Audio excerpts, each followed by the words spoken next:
మహేష్ లోహి మీద కంటే ఆనంది కూతురు మీద ఎక్కువ ఎఫెక్షన్ చూపిస్తాడు. దాంతో లోహి హార్ట్ బ్రేక్ అయిపోయి సూసైడ్ వరకు వెళ్తే నోను, ఇవేవి జరగకుండా ఉండాలంటే మేము వెంటనే అమెరికా వెళ్ళిపోవాలి. మిత్ర, కూల్ కూల్. నువ్వు మమ్మల్ని వదిలి వెళ్ళడం ఇష్టం లేక నేను నీ డెసిషన్ మార్చుకోమని అడగడానికి వచ్చాను. బట్ నువ్వు ఇంతలా ఎమోషన్ అవుతుంటే నేను మాత్రం ఏం మాట్లాడగలను చెప్పు? Your wish. అనయ్య, నీ సిస్టర్ నీ దగ్గరే ఉంటూ ప్రతిరోజు భయపడుతూ బ్రతకాలా, లేక నీ నుంచి దూరంగా ఉన్నా హ్యాపీగా బ్రతకడం కావాలా? నువ్వు హ్యాపీగా ఉండాలని కష్టమైన మహేష్ని బలవంతంగా నీతో మ్యారేజ్ కొప్పించాను. దగ్గరుండి మీ పెళ్లి చేశాను. అలాంటి నాకు నీ సంతోషం కన్నా ఇంకేం కావాలి చెప్పు? నువ్వెక్కడున్నా ప్రశాంతంగా జాలీగా ఉండాలి. అదే మా కోరిక. థ్యాంక్స్ అన్నయ్య. Okay, let's go.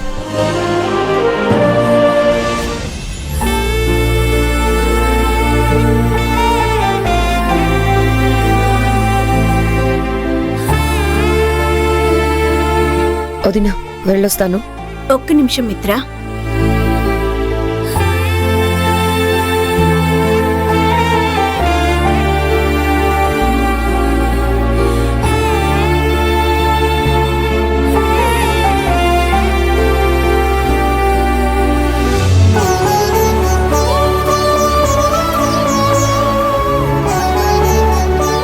వెళ్ళేటప్పుడు కంట నీరు పెట్టుకోకూడదు అంటారు.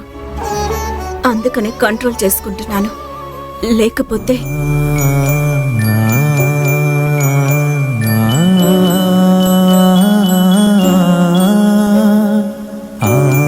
జాగ్రత్త వదినా. అన్నయ్య జాగ్రత్త. Rishi, no bettings, only studies. Okay? Okay అత్తయ్య.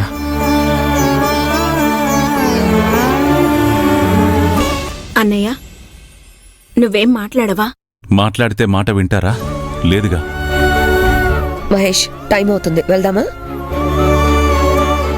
లోహి, కమ్. అత్తయ్య, మీరు వెళ్ళండి. నేను లోహి నా కార్లో ఎయిర్పోర్ట్కి వస్తాం. ఓకే. డ్రైవర్, లగేజ్ కార్లో పెట్టు.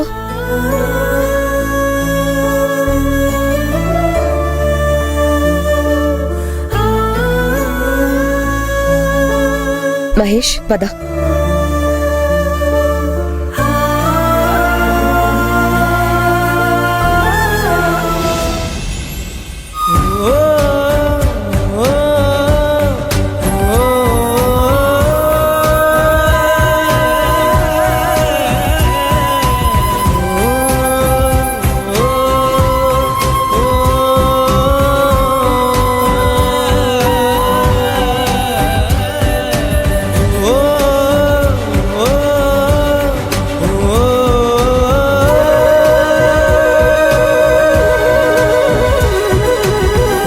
లలిత గారు, ఒంటరిగా కూర్చున్నారేమిటి? నా బ్రతికే ఒంటరైపోయింది.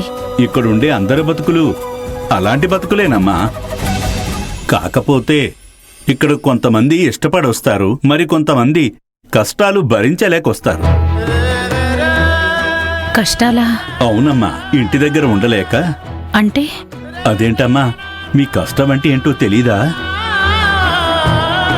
ఒకప్పుడు తెలీదు, ఇప్పుడు తెలిసొస్తోంది. అంటే మీకు మీ ఇంట్లో బాగానే సాగేదన్నమాట. అవును, నా కొడుకు నా కూతురు నన్ను బాగా చూసుకునేవారు. మరి కోడలు? దేవత. అవునా? అంత మంచి కుటుంబంలోంచి మీరిక్కడికి ఎలా వచ్చారు?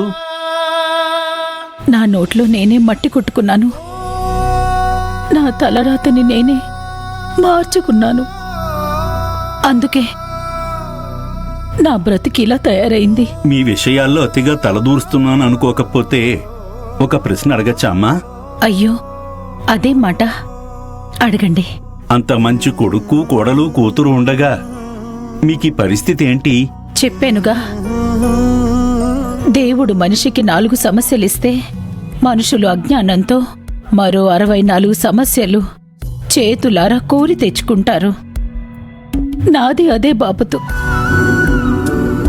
అప్పుడు కళ్ళు మూసుకుపోయి ప్రవర్తించాను. ఇప్పుడు కళ్ళు తెరిచి చూస్తూ నా వాళ్ళంటూ నాకంటూ ఎవరూ లేరు. చచ్చాక ఎక్కడో నరకంలో శిక్షలుంటాయంటారు. అది నిజమో కాదో తెలియదు. నేను మాత్రం చేసిన పాపాలకు ఇక్కడే ఏళ్లుగా అనుభవిస్తున్నాను. నిజానికి ఎప్పుడో చచ్చిపోవాల్సిందాన్ని. ఇంకా బ్రతికున్నానంటే కేవలం నా మనవరాల్ని చూడడం కోసమే. ఒక్కసారి నా మనవరాల్ని కళ్ళారా చూసుకుని మీ అమ్మా నాన్నలకు నేను చేసిన అన్యాయానికి నన్ను క్షమించమ్మా అని మనసారా అడగాలని కోరిక. ఆ కోరికే నన్ను ఇంకా బతికిస్తోంది.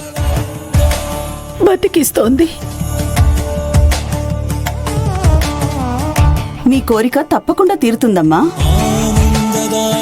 నాకు అదృష్టం ఉందంటారా? ఉంది కాబట్టే మీరు ఈ వృద్ధాశ్రమానికి వచ్చారు. మీరు ఎవరిని చూడాలని కోరుకుంటున్నారో ఆ మనిషిని మీ ముందు నిలబెడతాను. ఎవరమ్మా ఆ పుణ్యాత్ముడు? మిమ్మల్ని ఇక్కడ చేర్చి ఇది మా ఆశ్రమమే అని చెప్పారే, ఆ బాబు పేరు రిషివర్ధన్.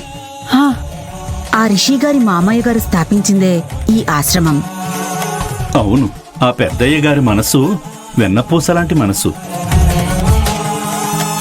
కన్న పిల్లలకు దూరమైన ఎంతో మందిని ఇక్కడికి తీసుకొచ్చి వాళ్ళ ఆలనా పాలనా చూస్తూ వాళ్ళ దగ్గరికి చేరుస్తుంటాడు. అంతేనా? వాళ్ళకి ఆర్థిక ఇబ్బందులు ఉంటే ఆ కొరత కూడా తీరుస్తుంటారు. ఒక్క మాటలో చెప్పాలంటే దైవం మానవ రూపంలో అక్కడక్కడ ఉంటారని అంటారు కదా, అలాంటి దేవుడే రిషి వాళ్ళ మావయ్య గారు. అవునా? ఆయన పేరేంటమ్మా? ఆయన పేరు... హలో అమ్మా, ఇప్పుడే వస్తున్నాను సార్. అయ్యో, పేరు చెప్పకుండా వెళ్ళిపోతున్నారే. మీకు తెలుసా ఆయన పేరు? లేదమ్మా. అయినా దేవుడికో పేరేంటి? ఏ పేరుతో పిలిచినా పలుకుతాడు.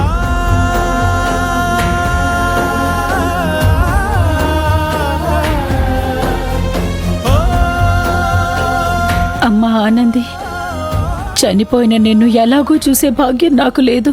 కనీసం